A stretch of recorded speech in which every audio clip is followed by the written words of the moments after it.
जी हाँ, रोहतास में किया होली मिलन समारोह का आयोजन। समारोह में कई विधायक रहे शामिल।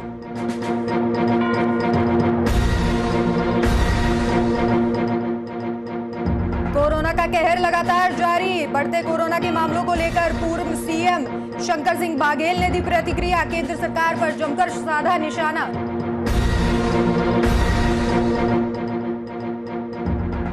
पटना में वैश्य सेना ने किया सम्मेलन का आयोजन। 56 जाति और 119 उपजातियों ने लिया भाग।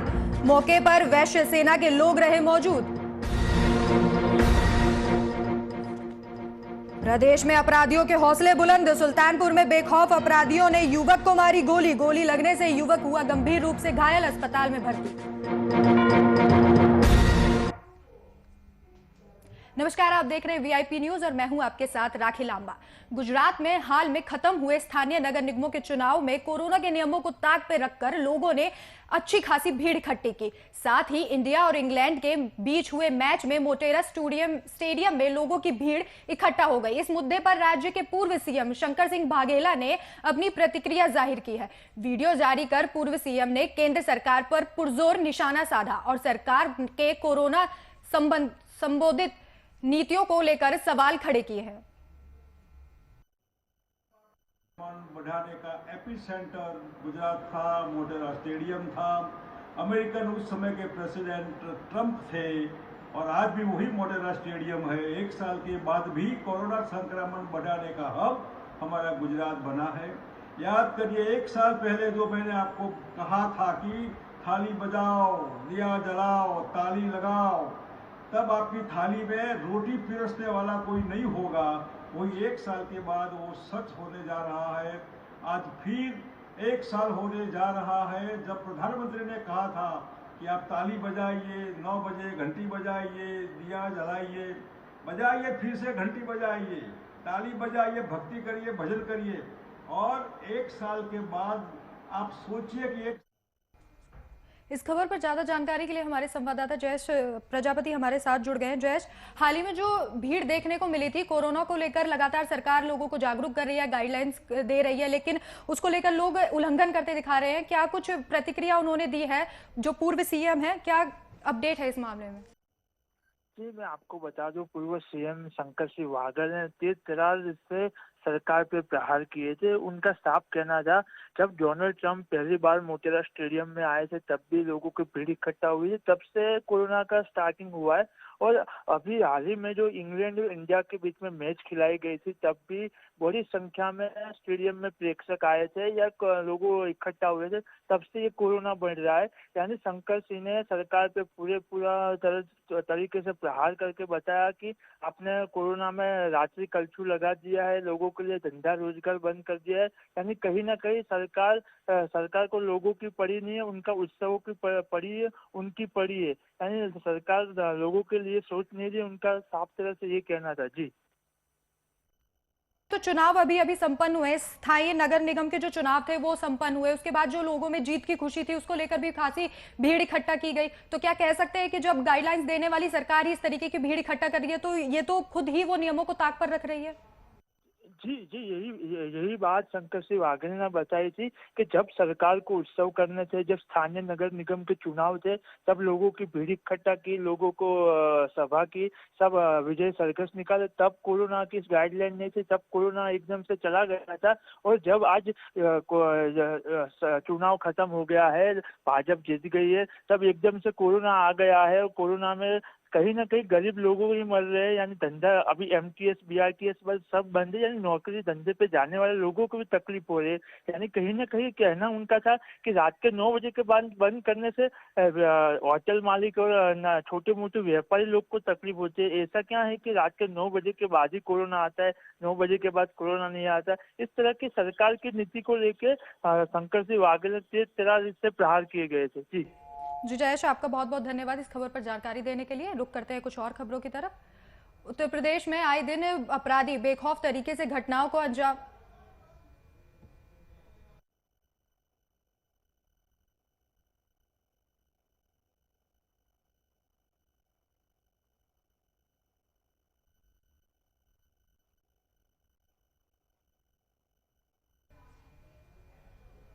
उत्तर प्रदेश में आए दिन अपराधी बेखौफ तरीके से घटनाओं को अंजाम देकर कानून को चुनौती दे रहे हैं। एक ऐसा ताजा मामला सूबे के सुल्तानपुर में देखने को मिला, जहां कोतवाली क्षेत्र के जीएन रोड निवासी एक युवक को संदिग्ध परिस्थितियों में गोली मार दी गई। आनन फानन में उसे इलाज के लिए अस्पताल में भर्ती कराया गया, जहां उसका इलाज चल रहा है। फिलहाल पुलिस ने आरोपियों की तलाश शुरू कर दी है।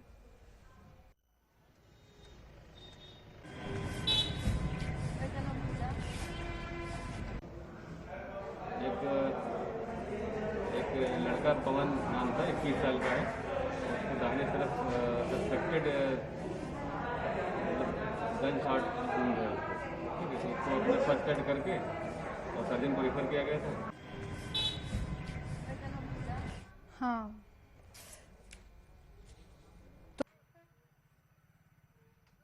जो हैं वो घटनाओं को अंजाम देते आ रहे हैं। ताजा मामला ही सुल्तानपुर को देखने को मिला है, जहां पर एक युवक को संदिग्ध परिस्थितियों में गोली मार दी गई है। अब तक खाकी के हाथ जो है वो खाली है।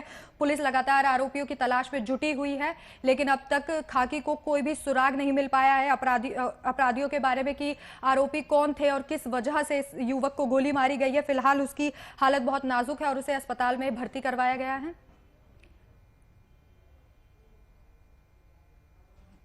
पूरी घटना ये सुल्तानपुर की है, जहां पर बेखौफ अपराधी, यूपी में लगातार अपराधी जो है वो बेखौफ हैं। आए दिन ऐसी वारदातें सुनने को आती है जहां पर गोली मार दी जाती है या फिर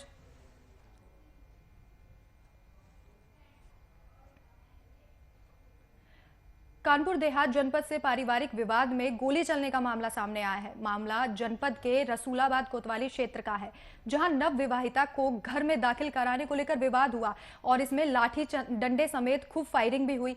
इस दौरान बीच बचाव के लिए आए दारोगा और सिपाही भी घायल हुए, जिन्हें बेहतर इलाज के लिए कानपुर रेफर कर दिया गया। वहीं इस मामले में पुलिस ने कार्रवाई करते हुए 12 लोगों को गिरफ्तार कर लिया है, मामला दर्ज कर लिया है और 4 लोगों को इस मामले में गिरफ्तार कर लिया गया है।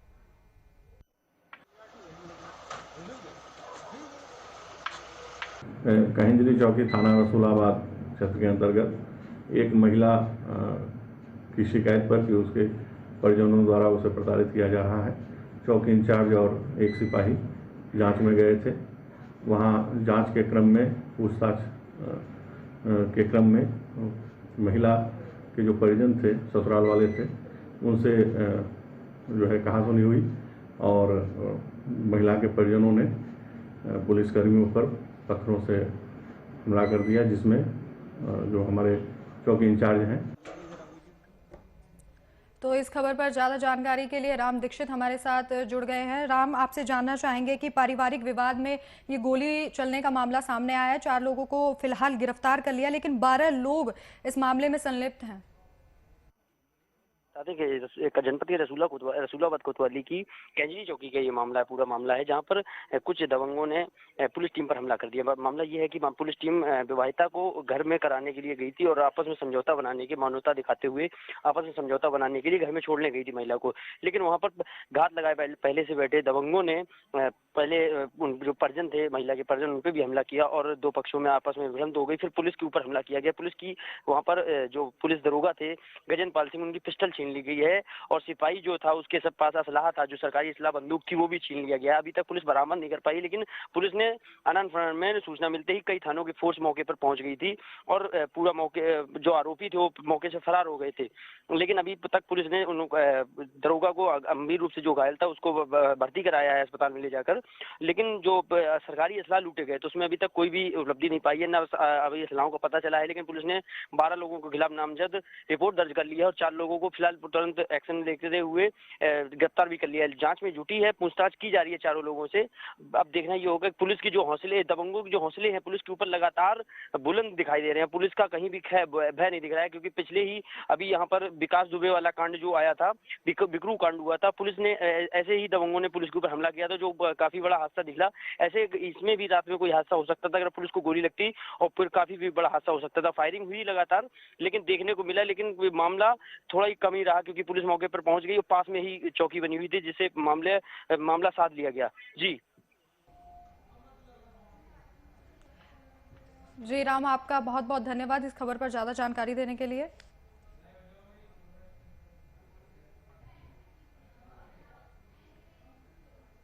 बदायूं अंतर्गत दातागंज समुदाय स्वास्थ्य केंद्र के प्रसव केंद्र के पास बच्चे का भ्रूण मिलने से स्थानीय लोगों में हड़कंप मच गया।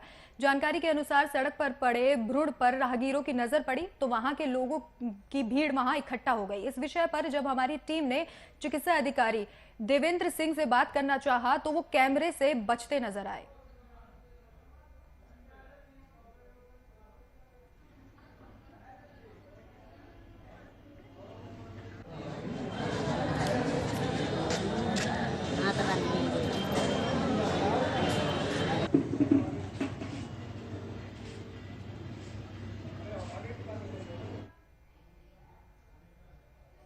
तो वहीं हमीरपुर के मांझगांव अंतर्गत गोवंश आश्रम में प्रबंधन के लापरवाही का एक मामला सामने आया है, जहां पर खामियाजा इसका सीधा सीधा गायों को भुगतना पड़ रहा है। बीते दिन आश्रम के दुर्दशा का एक वीडियो वायरल हुआ जिसमें गोवंशों की दुर्दशा साफ तौर पर देखी जा रही थी। आश्रम में गाय की मौत के बाद शव को लादने की बजाय ट्रैक्टर की ट्रॉली के पीछे बांधकर उसे घसीटा जा रहा था। हालांकि आश्रम की इस दुर्दशा पर जिला प्रशासन की ओर से अब तक कोई भी ध्यान नहीं दिया जा रहा है, ना ही उनका कोई बयान सामने आया है। ये है ग्राम मजगमा की गौशाला। मामला ये है सर कि हमारे यहाँ पे जो गाय हैं उनको खाने और पीने की व्यवस्था नहीं है। करीब 25 दिन से ना तो उनको भूसा मिला है, ना कोई चरवाई के लिए जाता है। इस वजह से भूख प्यास से उनकी मृत्यु हो रही है। रोज की 6-7 गाय मरती है और उनको पास में ही गड्ढा जेसीबी से गड्ढा खोद करके गाड़ दिया जाता है। आज हमारे सामने सचिव साहब के सामने उन्होंने ट्रैक्टर से गायों को बुरी तरह घसीट करके पास में ही सामने फिकवा दिया है खुले में।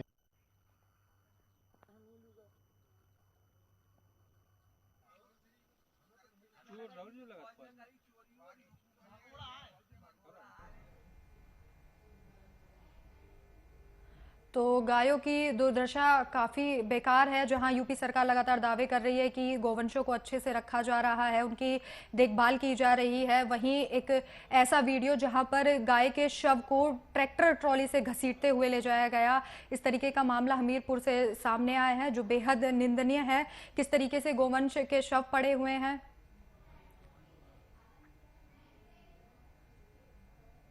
खबर गोंडा के उमरी बेगमगंज थाना अंतर्गत से है, जहां अज्ञात कारणों से एक एक कर 12 सिलेंडर ब्लास्ट हो गए।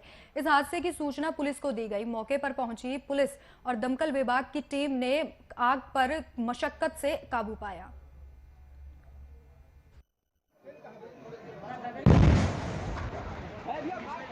इसमें ये आदमपुर में थाना उमरी बेगमगंज में यहाँ पे 3 भाइयों की एक एक कमरे की दुकान थी। इसमें बाबू के द्वारा अपनी दुकान में खुद ही साइकिल के पंचर बनाने का काम किया जा रहा था, लेकिन वहीं पे छोटे 5 केजी के उसने सिलेंडर्स रखे थे और उन्हीं सिलेंडर्स में आग लग जाने के कारण से वह दुकान और उसके बगल में एक उसी के भाई की दुकान जो बढ़ई ने किराए पे ले रखी थी, वह दुकान भी पूरी तरह से जल गई है।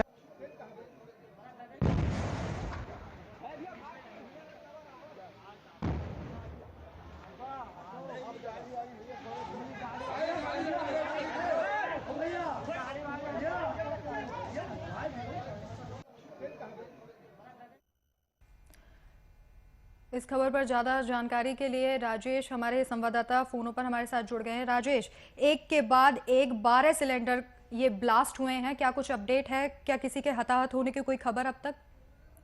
जी मैं आपको बिल्कुल बता दूं, ये पूरा मामला थाना छतिया के अंतर्गत का है, जहां एक गोदाम था जिसमें 40 सिलेंडर रखे हुए थे। उसी के बगल में एक साइकिल की दुकान थी, पंचर की दुकान थी, जहां छोटे सिलेंडरों में गैस रिफिलिंग का काम किया जा रहा था। वहीं अज्ञात कारणों से जो गैस रिफिलिंग का काम किया जा रहा था उसमें एक सिलेंडर में लगी और एक के बाद एक करके पूरे 12 सिलेंडर में आग लगी, जिसमें अगल बगल के यानी टोटल 3 दुकानों के क्षतिग्रस्त हुए हैं और इस पे अभी जन की कोई नुकसान नहीं हुआ है। और वहीं सूचना जब मिली तो मौके पे डीएम और एसपी मौके पे पहुंचे, जायजा लिया और यहीं इस पूरे मामले में कार्रवाई करने के भी आदेश दिए हैं।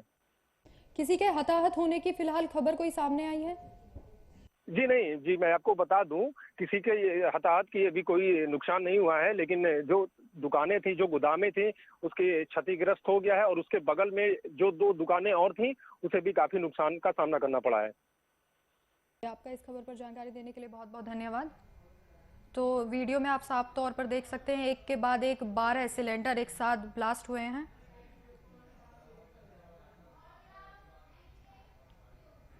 हरदोई में मुरलीधर रस्तोगी की 35वीं पुण्यतिथि मनाई गई। इस मौके पर श्रीराम ट्रस्ट की ओर से निःशुल्क नेत्र चिकित्सा शिविर का आयोजन किया गया।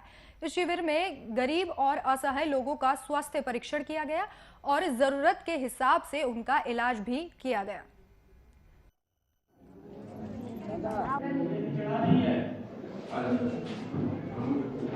हमारे बाबा श्री स्वर्गीय मुरलीधर रस्तोगी, उनकी आज 35वीं पुण्यतिथि है।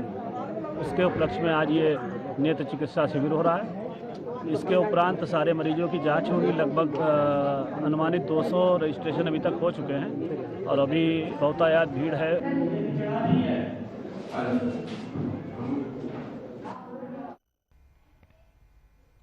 प्रतापगढ़ में एक शिक्षक का महिला के साथ बदसलूकी करने का मामला सामने आया है। पूरा मामला जनपद के मानिकपुर थाना क्षेत्र के समसपुर सेलवारा गांव का है, जहां एक शिक्षक का महिला के साथ छेड़छाड़ करने का मामला सामने आया। इस मामले में जब एक गांव की एक अन्य महिला ने दूसरी महिला के साथ हो रहे छेड़छाड़ का विरोध किया तो शिक्षक ने अभद्र भाषा का प्रयोग करते हुए महिला को SC/ST एक्ट में फंसाने की धमकी दी। इस मामले में महिला ने कुंडा के CO से कार्रवाई करने की मांग की है।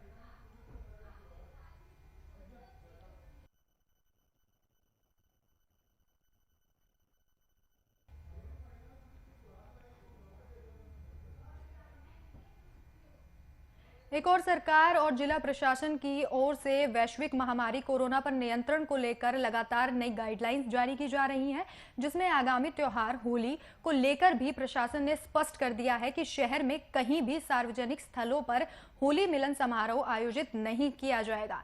इसके बावजूद भी रोहतास जिले के करगहर प्रखंड के शिवन में होली मिलन समारोह का आयोजन किया गया। आपको बता दें कि इस होली मिलन समारोह में करगहर विधानसभा के कांग्रेस विधायक संतोष मिश्रा और दिनारा विधायक विजय मंडल के साथ जदयू नेता आलोक सिंह भी इसमें मौजूद रहे, जबकि जिला प्रशासन द्वारा होली मिलन समारोह के आयोजन पर पहले से ही रोक लगा दी गई। फिर भी होली मिलन समारोह के दौरान सरकार की ओर से जारी की गाइडलाइन और नियमों की खूब धज्जियां उड़ाई गई।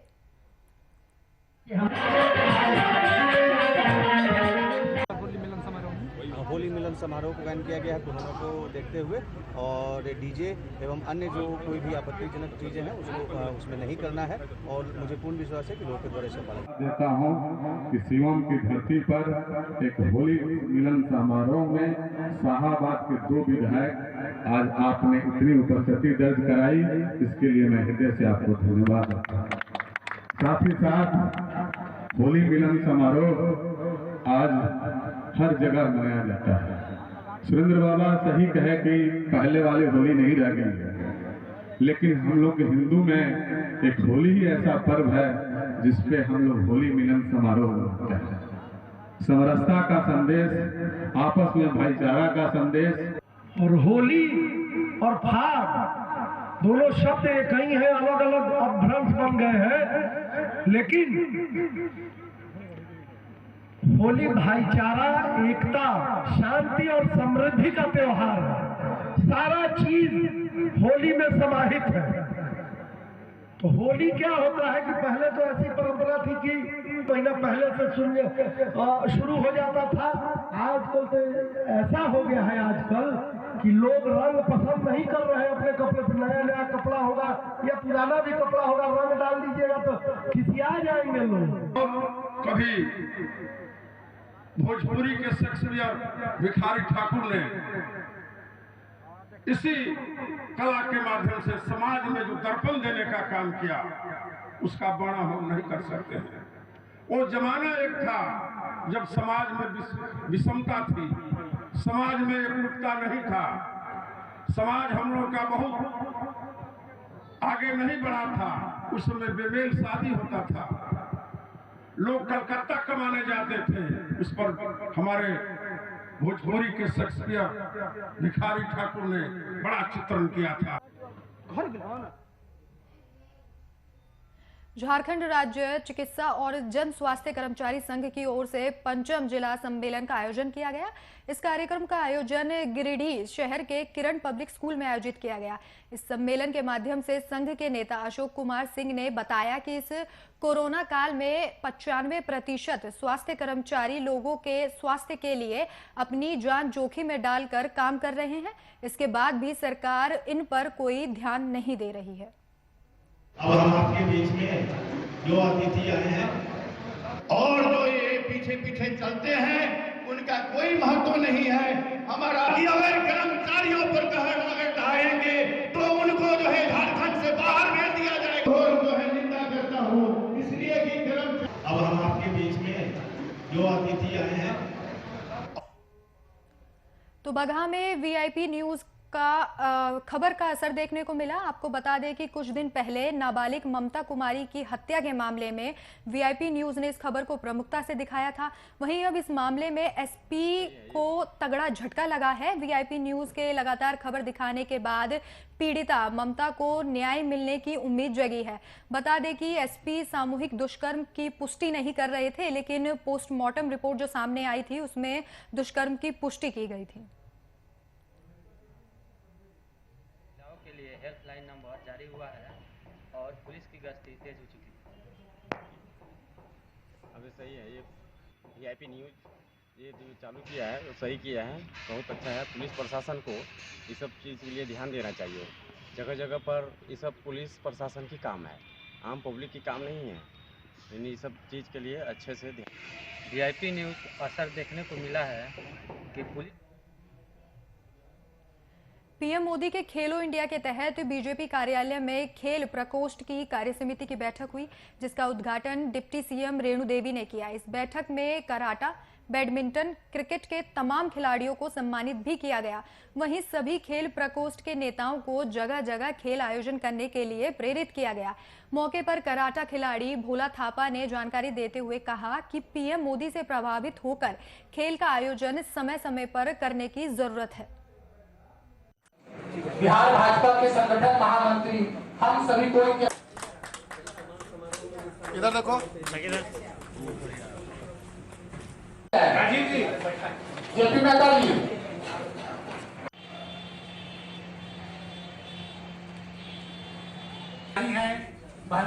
क्रीड़ा प्रकोष्ठ के अध्यक्ष द्वारा हैं सभी जिले में खिलाड़ी को हम सबको और खेलने के लिए भी बहुत अच्छा सुविधा रास्ता मिला है।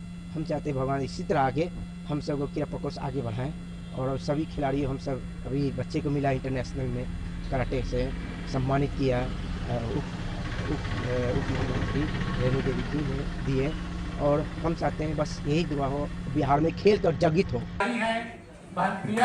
वो वैशाली जिला से हैं और बिहार भाजपा के संगठन महामंत्री हम सभी। हजारीबाग में रामनवमी कमेटी के अध्यक्ष राजेश यादव की ओर से एक प्रेस कॉन्फ्रेंस का आयोजन किया गया। इस प्रेस कॉन्फ्रेंस में राजेश यादव ने बताया कि 2021 में होने वाले रामनवमी पर्व को कोरोना को देखते हुए उन नियमों का पूरी तरीके से ध्यान रखा जाएगा और इस पर्व को धूमधाम के साथ मनाया जाएगा।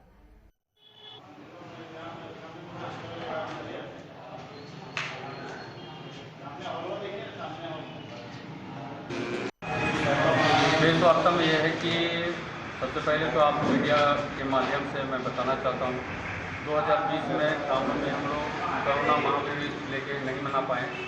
इस बार 2021 में हम लोग रामनवमी बहुत ही धूमधाम से मनाएंगे और जो सरकार का दिशा निर्देश होगा उसका पालन करते हुए हम लोग रामनवमी 2021 में धूमधाम से मनाने का प्रयास करेंगे। अगला मीटिंग में तो वहीं जमशेदपुर से सटे गालूडी में एक हफ्ते पहले वाटर पार्क का निर्माण किया गया है। वैसे जिले का ये सबसे पहला पार्क है जहां सभी उम्र के लोग आनंद उठा सकते हैं।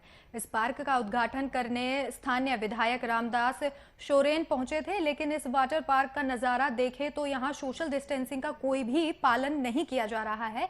लेकिन इस वाटर पार्क के खुलने से स्थानीय लोगों में काफी खुशी है, उत्साह बढ़ गया है। लोग इस वाटर पार्क में पहुंचकर खूब आनंद उठा रहे हैं। लोगों का कहना है कि पिछले 1 साल से सब कुछ बंद पड़ा है और अब यहाँ वाटर पार्क खुलने से हम लोग काफ़ी इंजॉय कर रहे हैं। वहीं बता दें कि देश के कई राज्यों में कोरोना अभी भी अपना तांडव दिखा रहा है। बहुत अच्छा लग रहा है क्योंकि आज हम लोग का जमशेदपुर और पूरा झारखंड के लोगों को कलकत्ता एक्वाटिका जाना पड़ता था या म्यूजियम पार्क जाना पड़ता था।